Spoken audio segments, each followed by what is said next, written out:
خوش آمدید. یہ ہماری 7ویں نشست ہے.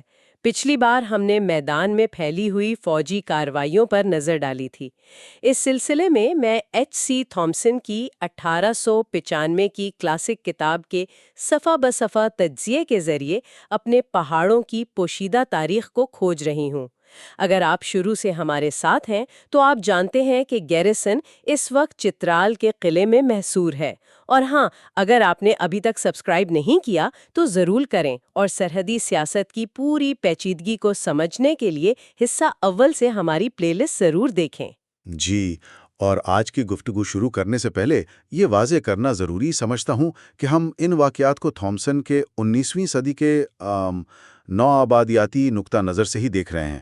ہمارا مقصد اس تاریخی دستاویز کا تجزیہ کرنا ہے، نہ کہ ان کے ذاتی خیالات یا کرداروں کی توثیق کرنا. بالکل.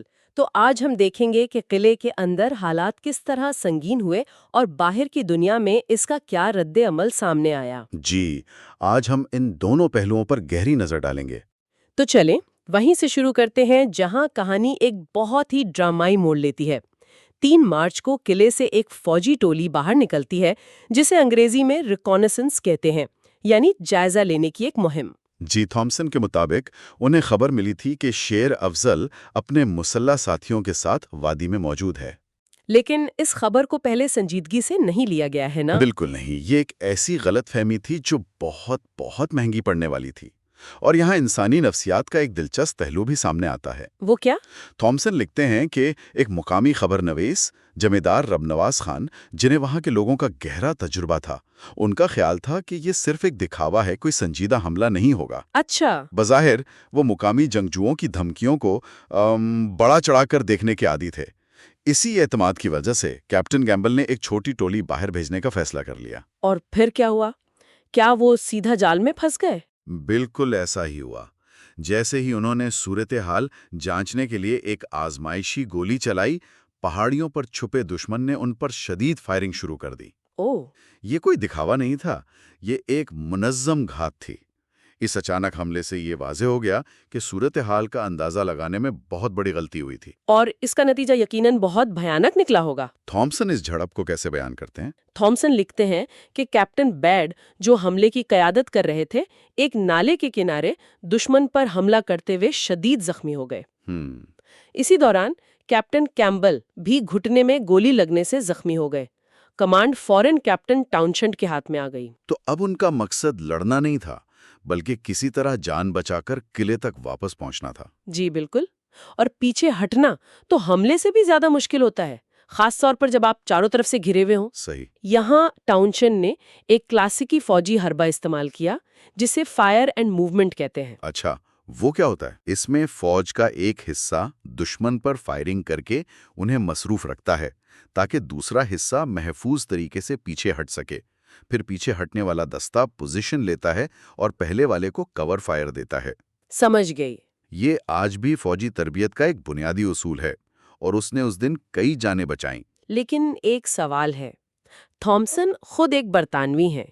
کیا یہ ممکن نہیں کہ وہ اپنی فوج کے نظم و ضبط کو کچھ بڑھا چڑھا کر پیش کر رہے ہوں؟ یہ ایک بہت اہم نقطہ ہے. تھامسن کا نقطہ نظر یقیناً برطانوی فوج کی طرف جھکاؤ رکھتا ہے. جی. لیکن وہ جس چیز پر سب سے زیادہ زور دیتے ہیں وہ لیفٹیننٹ ہارلے کے بھیجے گئے 50 سکھ سپاہیوں کا کردار ہے. اچھا. وہ لکھتے ہیں کہ یہ سپاہی قلعے سے باہر نکل کر ایک دیوار کے پیچھے پوزیشن لے کر بیٹھ گئے، اور جب تک انہیں حکم نہیں ملا انہوں نے شدید فائرنگ کے باوجود ایک گولی بھی نہیں چلائی. یعنی کمال کا نظم و ضبط. تھامسن کے مطابق یہ نظم و ضبط کا ایک غیر معمولی مظاہرہ تھا جس نے پسپا ہوتی ہوئی ٹولی کو قلعے تک پہنچنے کا موقع دیا، ورنہ یہ ایک قتل عام بن سکتا تھا. تو اس ناکام مہم کے بعد قلعے پر باقاعدہ محاصرے کا آغاز ہو گیا. جی، اب اصل جنگ قلعے کی دیواروں کے اندر شروع ہونے والی تھی. ان کا پہلا قدم کیا تھا؟ کسی بھی محاصرے میں سب سے پہلے 2 چیزوں کی گنتی ہوتی ہے: خوراک اور گولہ بارود. یہ بقا کی جنگ کے بنیادی اصول ہیں. صحیح. تھامسن کی رپورٹنگ کے مطابق فوری طور پر سب کو آدھے راشن پر ڈال دیا گیا. اندازہ لگایا گیا کہ وہ 2.5 مہینے یعنی جون کے وسط تک ہی گزارا کر سکتے ہیں. 2.5 مہینے! یہ تو بہت ہی تلخ حقیقت تھی. اور گولہ بارود کی کیا صورتحال تھی؟ گولہ بارود کی صورتحال یہ تھی کہ سکھوں کے پاس فی سپاہی 300 راؤنڈز تھے۔ 300 راؤنڈز، یہ سننے میں تو کافی لگتا ہے، لیکن کیا یہ واقعی ایک طویل محاصرے کے لیے کافی تھا؟ یہی سوال تو ساری کہانی کا مرکز ہے۔ آج کے معیار سے 300 راؤنڈ شاید ایک دن کی شدید لڑائی میں بھی ختم ہو جائیں۔ اس زمانے کی رائفلوں کے حساب سے یہ تعداد زیادہ تھی، لیکن ایک ایسے محاصرے میں جہاں آپ کو ہر روز فائرنگ کا تبادلہ کرنا پڑے، یہ بہت تیزی سے ختم ہو سکتے تھے۔ مطلب ہر گولی کو بہت سوچ سمجھ کر چلانا تھا۔ جی، ہر گولی کی قیمت ایک جان ہو سکتی تھی۔ یہ صرف ایک عدد نہیں، بلکہ ان پر لٹکتی ہوئی ایک تلوار تھی۔ کیپٹن کیمبل کے زخمی ہونے کے بعد کمان کیپٹن ٹاؤنشینڈ کو مل گئی۔ تھامسن ان کے بارے میں لکھتے ہیں کہ ان کا قلعہ سازی کا علم گیریزن کے لیے بہت قیمتی ثابت ہوا۔ یہ تھوڑی عجیب بات نہیں لگتی؟ ایک انفینٹری آفیسر کو قلعہ سازی کا اتنا تجربہ کیسے؟ یہ اس دور کی برطانوی سلطنت کی ضرورتوں کی بہترین مثال ہے۔ تھامسن اس نقطے پر خاص طور پر زور دیتے ہیں۔ اچھا؟ وہ کہتے ہیں کہ اکثر یہ سمجھا جاتا تھا کہ قلعہ سازی تو انجینئرز کا کام ہے، ایک سپاہی کو اس کی کیا ضرورت؟ لیکن چترال جیسے دور دراز علاقوں میں جہاں کوئی انجینئر نہیں ہوتا، ایک آفیسر کو سپاہی، منتظم، سفارتکار اور انجینئر سب کچھ خود ہی بننا پڑتا تھا۔ صحیح۔ ٹاؤنشینڈ نے 1 سال پہلے گوپس میں قلعہ خود ڈیزائن اور تعمیر کروایا تھا، اور وہی عملی تجربہ اب یہاں ان کی جان بچانے والا تھا۔ واو! یعنی یہ نو آبادیاتی جنگیں صرف میدان میں نہیں بلکہ عقل اور ہنر سے بھی لڑی جاتی تھیں۔ بالکل۔ تو انہوں نے آتے ہی کیا تبدیلیاں کی؟ قلعے کی سب سے بڑی کمزوری کیا تھی؟ سب سے بڑی کمزوری تھی پانی کا راستہ۔ قلعے میں پانی دریا سے ایک واٹر ٹاور کے ذریعے آتا تھا، جو ایک تنگ سرنگ سے جڑا تھا۔ ٹاؤنشینڈ نے معائنہ کیا تو پتا چلا کہ ٹاور کی دیواریں بہت پتلی ہیں، جنہیں دشمن آسانی سے توڑ سکتا تھا۔ انہوں نے فوراً راتوں رات اسے اندر سے پتھروں سے بھروایا اور مضبوط کر دیا۔ اور دشمن نے یقیناً اسی کمزوری کو نشانہ بنایا ہوگا۔ جی بالکل۔ دشمن نے پانی کے راستے کے قریب پتھروں کے مورچے یعنی سنگر بنا لیے تھے اور وہاں سے پانی لانے والوں پر فائرنگ کرتے تھے۔ تو اس کا کیا حل نکالا گیا؟ اس کا حل یہ نکالا گیا کہ رات کی تاریکی میں دریا کے اندر پتھروں کی ایک دیوار کھڑی کی گئی تاکہ پانی لانے والے اس کی آڑ لے سکیں۔ ذرا تصور کریں، رات کا اندھیرا، یخ بستہ پانی اور دشمن کی گولیوں کا خطرہ، اور آپ پتھر اٹھا کر ایک دیوار بنا رہے ہیں۔ یہ واقعی ہمت کا کام تھا۔ یہ تو کسی فلم کا منظر لگتا ہے۔ تھامسن کسی بڑے حملے کا ذکر بھی کرتے ہیں۔ جی، 7 مارچ کی رات کو دشمن نے ایک بڑا حملہ کیا۔ تھامسن کے مطابق تقریباً 200 حملہ ور لکڑی کے گٹھے لے کر آئے تاکہ واٹر ٹاور کو آگ لگا سکیں۔ اوہ، یعنی پانی کا ذریعہ ہی ختم کرنے کا منصوبہ تھا۔ جی، ان کا منصوبہ تھا کہ ٹاور چلے گا تو گیریزن پانی کے بغیر رہ جائے گا اور ہتھیار ڈالنے پر مجبور ہو جائے گا۔ لیکن وہ ناکام رہے۔ ہاں، گیریزن نے ان پر اتنی شدید فائرنگ کی کہ انہیں بھاگنا پڑا، لیکن اس وقت قلعے کے اندر حالات بہت خراب تھے۔ راشن آدھا، گولہ بارود محدود اور طبی سامان تقریباً ختم۔ کیوں؟ طبی سامان کیوں ختم ہو گیا تھا؟ کیونکہ ہسپتال کا زیادہ تر سامان لڑائی سے پہلے قلعے سے باہر رہ گیا تھا۔ اچھا۔ تھامسن کے الفاظ میں گیریزن کا مستقبل بہت تاریک نظر آ رہا تھا۔ قلعے کے اندر تو لوگ اپنی بقا کی جنگ لڑ رہے تھے، لیکن سوال یہ پیدا ہوتا ہے کہ کیا باہر کی دنیا کو ان کی کوئی خبر بھی تھی؟ کلکتہ میں بیٹھی حکومت کو کچھ اندازہ تھا؟ یہی تو اس کہانی کا دوسرا اور شاید زیادہ اہم پہلو ہے۔ 1 مارچ کے بعد چترال سے تمام مواصلات منقطع ہو گئے تھے۔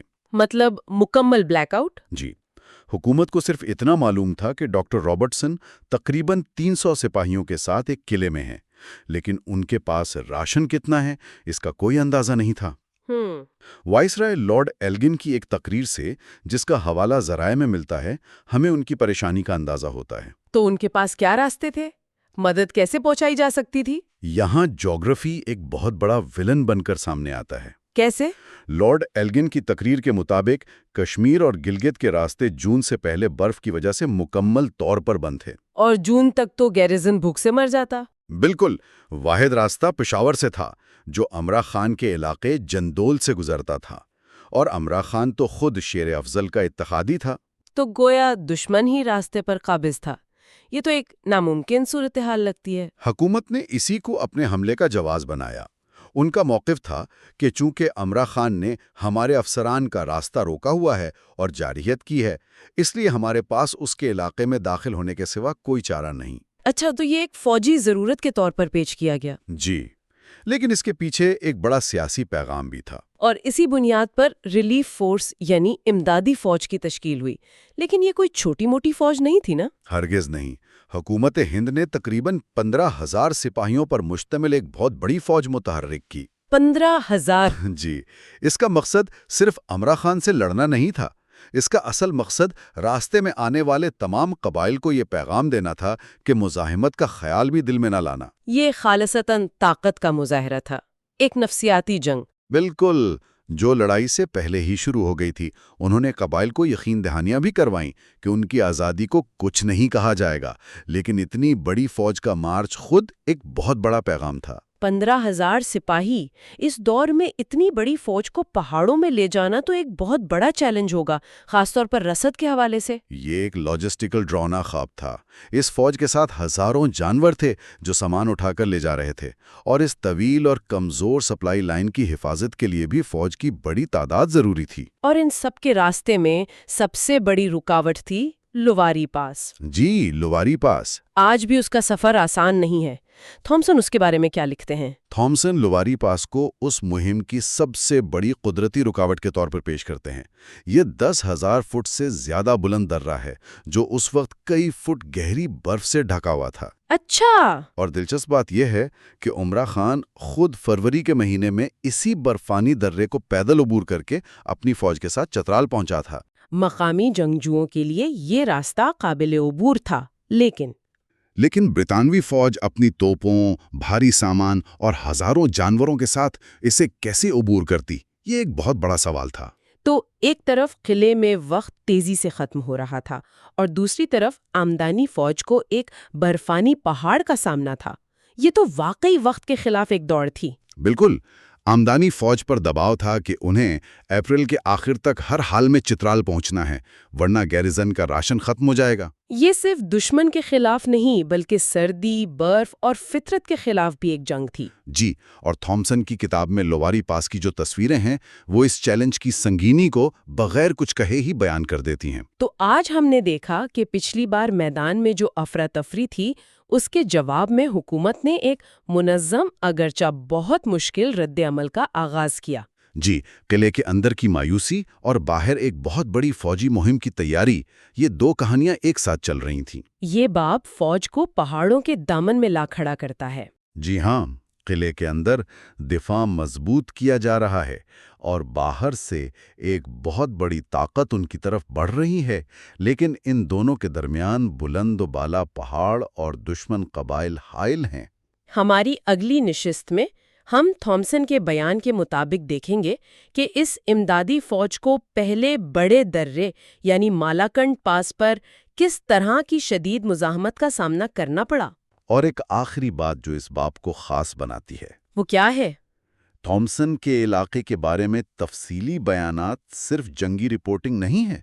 وہ راستوں، دروں اور وادیوں کو جس تفصیل سے بیان کرتے ہیں، وہ اس کتاب کو اس خطے کی تاریخ کا ایک جغرافیائی ریکارڈ بھی بنا دیتے ہیں۔ یہ واقعی اس کتاب کی ایک اضافی خوبی ہے۔ اور جاتے جاتے ایک سوال چھوڑے جاتے ہیں، کیا ایک بڑی اور منظم فوج کا خوف قبائلی علاقوں میں مزاحمت کو ختم کرنے کے لیے کافی تھا، یا اس نے درپردہ مزید نفرت اور دشمنی کو جنم دیا؟